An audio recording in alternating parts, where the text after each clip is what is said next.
let's start our presentation. So welcome to this webinar, which is called Advancing Knee Joint Modeling Towards Clinical Use. And today I'm going to be your host. My name is Pavel Galibarov, and today's presenter is Christine Dzialo. She is a R&D engineer at Anybody Technology, and she's going to present her PhD topic. So first, I'm going to say a few words about the Anybody modeling system, and after this, I will give the word to Christine. And after this, we will have a short Q&A session. So first, very few words about our products. So we have two products. We have the Anybody modeling system and the associated Anybody managed model repository. And these products are used in biomechanics in different fields. So we have quite a few areas covered.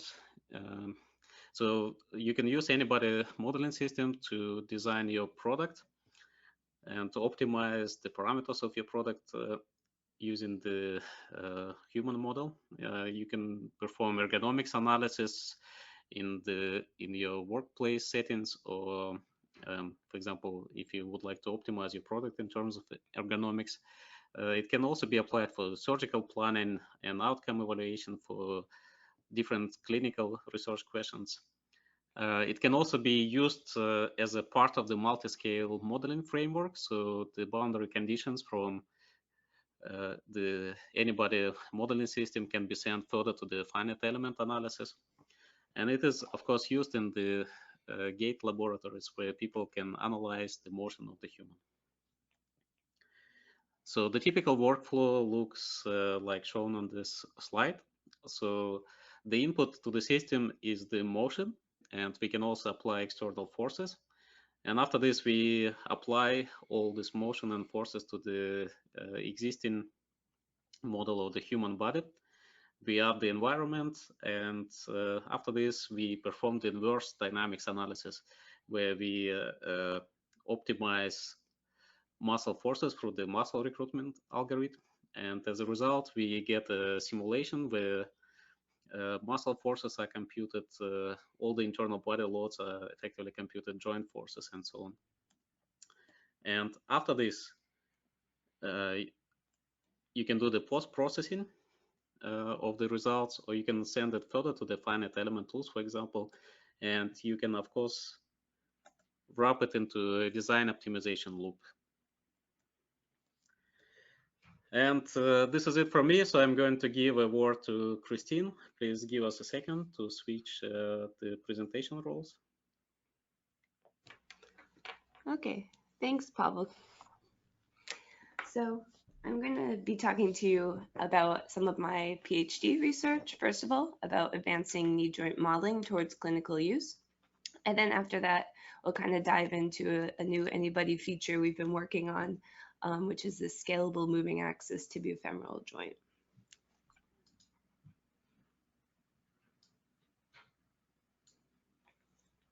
Okay, so why model the tibiofemoral joint? Like, why did we focus on this? And that's because we wanted to employ computational modeling to study certain things such as pathologies like knee osteoarthritis. We want to investigate healthy biomechanics, whether this is pre or post surgery, if the knee is tracking correctly, looking at sports performance. The existing knee models out there range on a scale from the very simple to very complex. And this depends on how much subject-specific data you have for your knee or the computational efficiency of the model. On one end of the spectrum, you have your generic hinge joint, which is much like a door hinge. And researchers often base this off of cadaver landmarks, such as the epicondyles for the femur. On the next level of the scale, the simple generic knee models, and these, to name a few, are the 4-bar linkage, some coupling constraints, and the spear and plane models. Smack dab in the middle are the simple subject-specific, which are basically what I've just said, the generic and simple, but adding subject-specific parameters to them, which are often obtained through medical imaging and segmentations. On the other end of the spectrum are the multi-body models with context and the extremely complex finite element analyses models. So in my PhD research, what I set out to do was to create a novel, simple subject specific model. And the motivation behind it was that we thought that clinics would need something in between simple and complex. They would need something that has realistic joint motions, but also is computationally fast. So that brought me to the development and validation of the moving axis knee model. And in the PhD research, this was for the entire knee, so the patellofemoral and tibiofemoral joint, but in this webcast, I'll only be discussing the tibiofemoral joint, which is the joint between the femur and the tibia. So it's known that the tibiofemoral axis shifts as contact surface changes. So we want to find subject-specific contact surfaces in extension and then also during flexion and using biplanar imaging, such as the EOS scanner. And then from there, we want to develop moving axis tibiofemoral joints to capture secondary kinematics. In this study, there were 10 healthy subjects. We were able to obtain an MRI of their lower limbs, which roughly took about 12 minutes. And then also brought them down to the EOS slot scanner device. And here they performed a quasi-static lunge, stopping at 0, 20, 45, 60, and 90 degrees of knee flexion. And at each of these positions, we obtained biplanar images.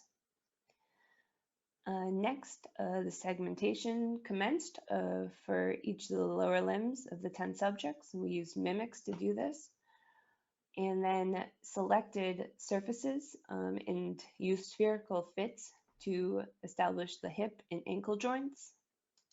And then additionally selected anatomical landmarks for coordinate systems using 3-matic. Then we took the data from the EOS imaging, which consisted of sets of biplanar images at these different quasi-static lunges. And for each, we had to look at the bone and trace out the contours, and then pair this with 3-dimensional STL of the subject-specific bone. And we used this in-house custom software to find the exact bone positions, as you can see here.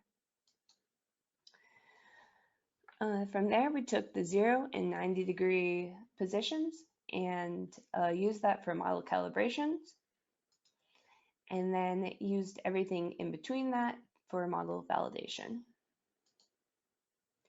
The 0 and 90-degree bone position were then exported, and we selected the surfaces that would come in contact with the tibia in extension, as you can see here, and then also in flexion, so the posterior condyles. And then these selections were brought into MATLAB, and we used cylinder fits to obtain the centers.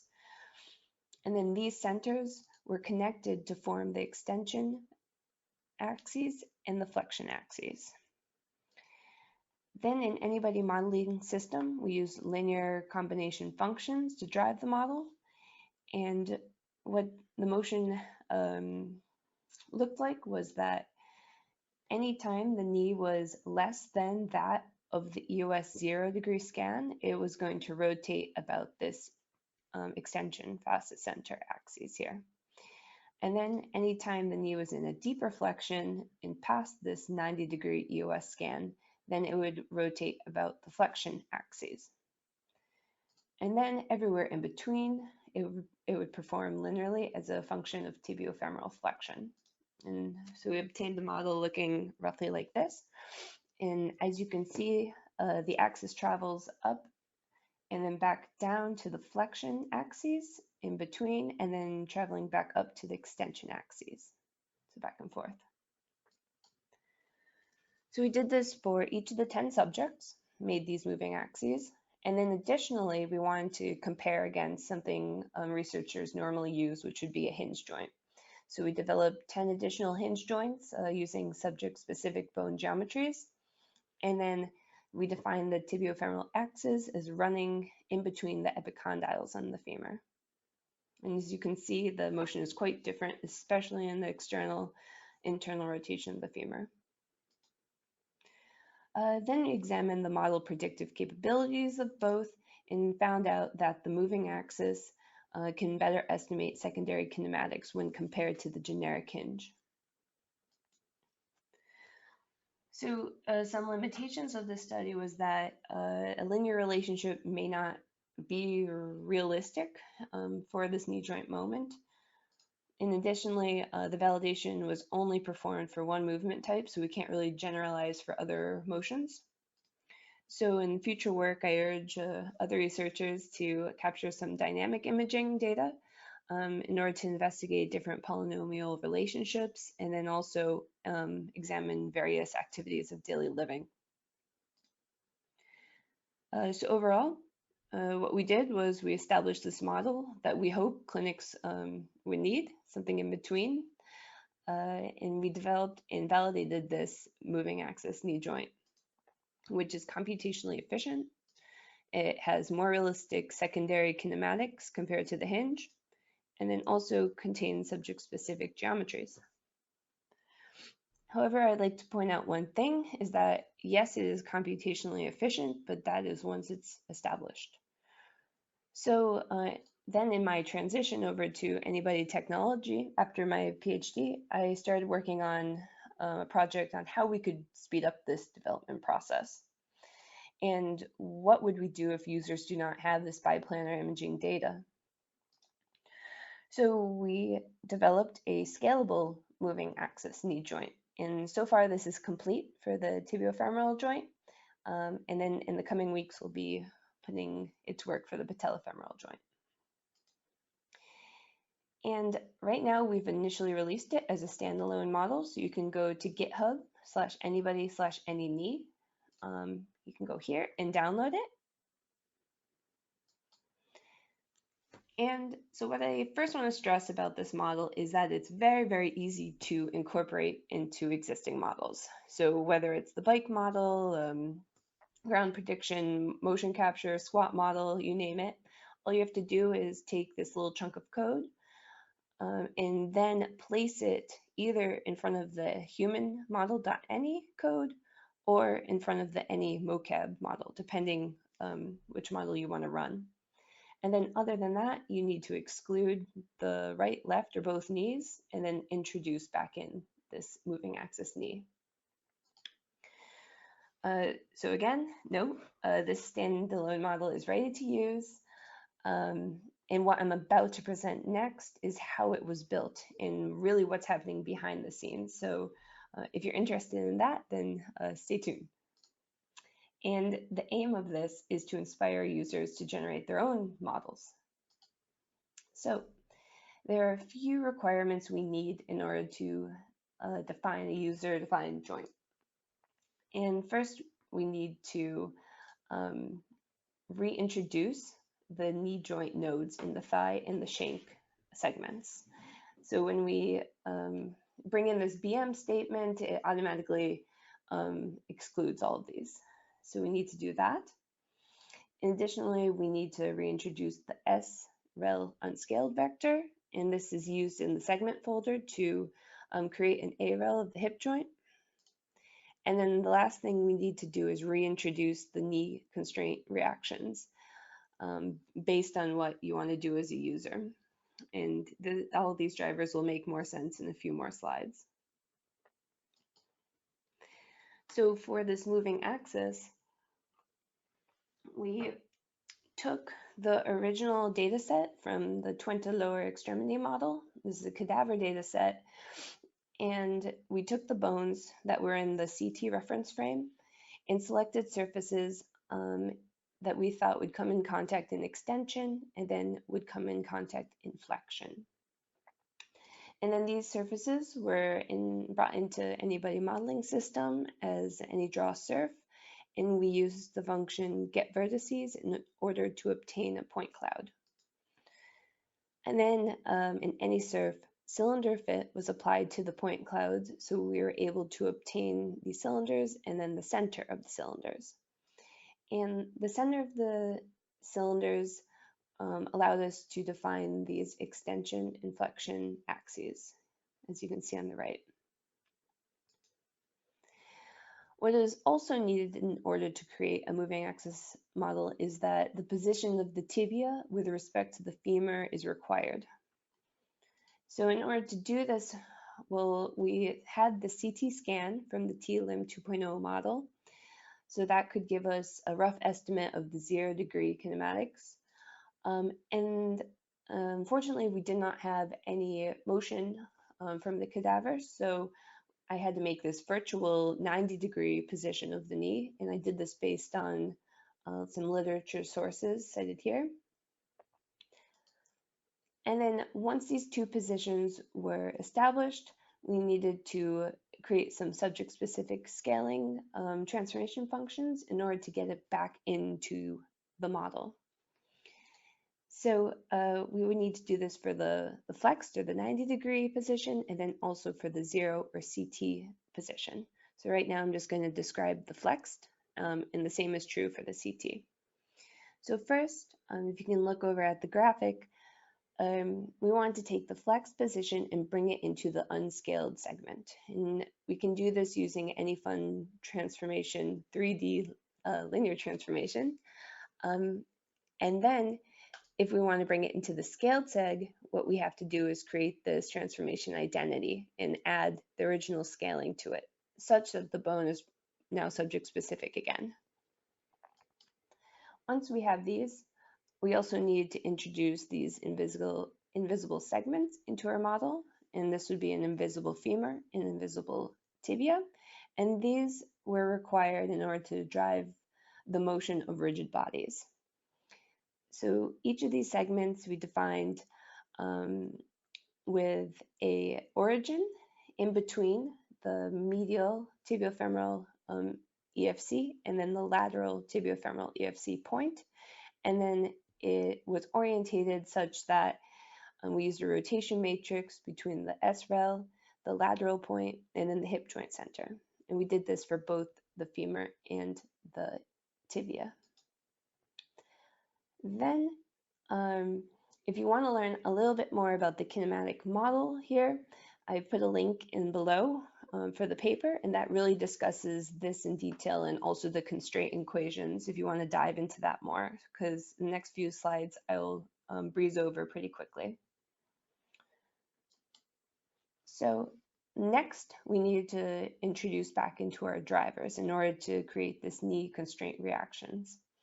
And first, we defined an invisible revolute joint between the two invisible segments, and then needed to introduce 3 drivers in both the invisible femur and then the invisible tibia. And so we needed these any kinematic measure Lincom functions. And what that does is it creates a new measure based on applying a parameter function to the input measures. So in our case, the input measure is going to be knee flexion, and then our parameter function here is going to be an any fun interpolation function. So we used a piecewise linear, and what that looks like here is that when the knee is between 180 degrees and 90, so this is flexion and negative, it's going to be assigned to a -1 data point. And then in between, it's going to be a function of tibiofemoral flexion. And then once it reaches the 0-degree tibiofemoral flexion and up until 180, it's going to reside at 0. So in order to constrain the medial point of the invisible segments to a position in between the extension and flexion axes, we needed to apply this, as you can see here. And what the code actually looks like is this chunk, and then here's the piecewise linear function that applies to it. So this was done for all 3 directions, x, y, z, while the lateral point was only constrained in 2 directions, the x and the y. And after this, we needed to additionally ensure a 0 rotation about the z-axis of the invisible segment relative to its anatomical counterpart, which is done here. Additionally, for constraint equations, we need to enforce the Revolute joint between the invisible segments, and this is done here. And finally, the Euler parameters needed to have a unity length. So with all that said and done, we're able to create this scalable moving axis within the Anybody system. However, we need to kind of consider the idea of personalization levels. So what if a subject has malalignment and you want to make a model using them? Or what if the user that comes to create these models has actually subject-specific STL bone positions with them? So what you can expect next is we're going to be working on user adjustments. So if we know our subject has out-towing or in-towing, or if they have valgus or varus alignment, when you create these models, you're able to define as a user increased adduction or increased internal or external rotation. And you can do this for both at the 0-degree position and then also at the flex, the 90-degree position. So that's something we want to include. And then an additional level of personalization would be actually being able to have a user bring in subject-specific bone positions. So if they're lucky enough to have a biplanar data set, they'd be able to do that. And then last, we would like to create a patellofemoral moving axis joint. So right now this publication's in review, but we hope to create very soon this joint in Anybody modeling system.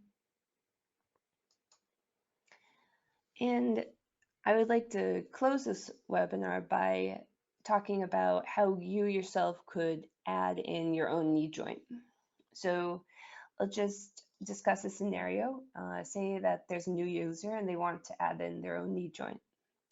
However, they're lucky enough to have 2 STLs, and these STLs are the contact surface selections from the femoral condyles, the medial and the lateral, an entire shape, so as you can see here.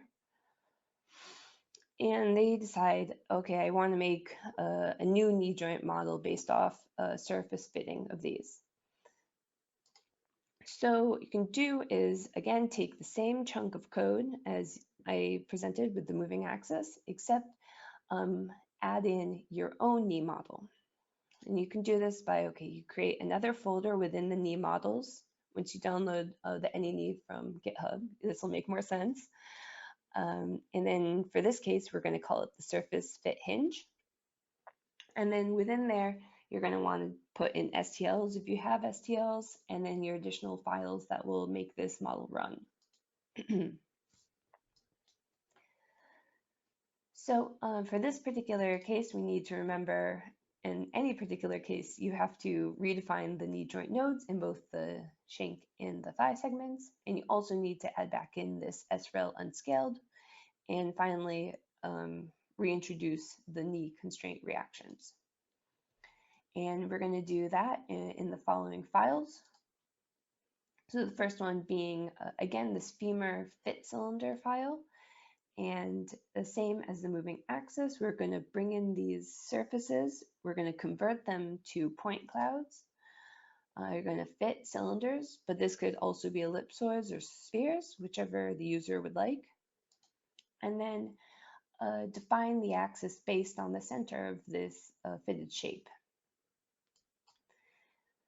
So from there, we can add the node, the knee joint node, based on this, and then additionally add back in this SREL unscaled, just based on the cadaver data. And then do the same for the tibia. And you can do this by using CT data, which you can find in this femur fit cylinder. There's a transformation function to do that, and then bring it back into your tibia joint.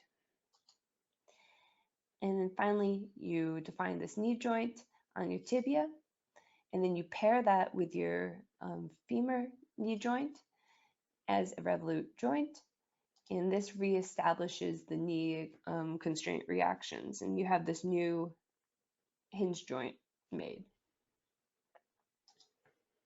So I urge you to try out this AnyKnee.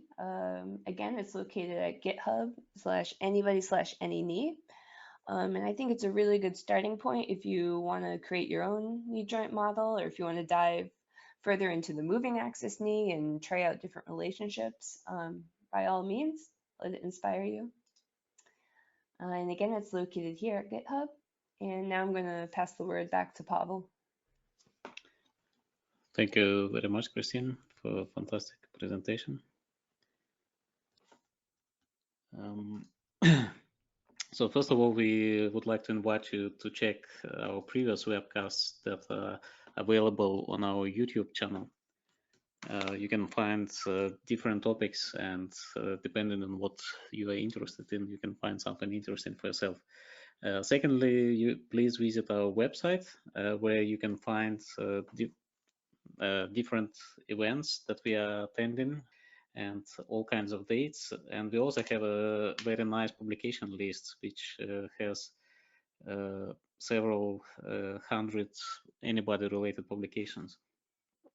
Another website is our anyscript.org website. Then you can also find help on our forum, where a lot of problems have been discussed before. I would also like to bring to your attention that we will go to the following events. So we will be present at ISB in Calgary. And secondly, we are going to do a workshop on patient-specific knee modeling of osteoarthritis and knee cartilage mechanics at the pre-conference symposium, also in Calgary. So if you're interested, please send us an email, and we will be glad to meet you in person. Thank you very much, Christine, for a very nice talk. You're and welcome. Thank you very much, everyone, for attending this session.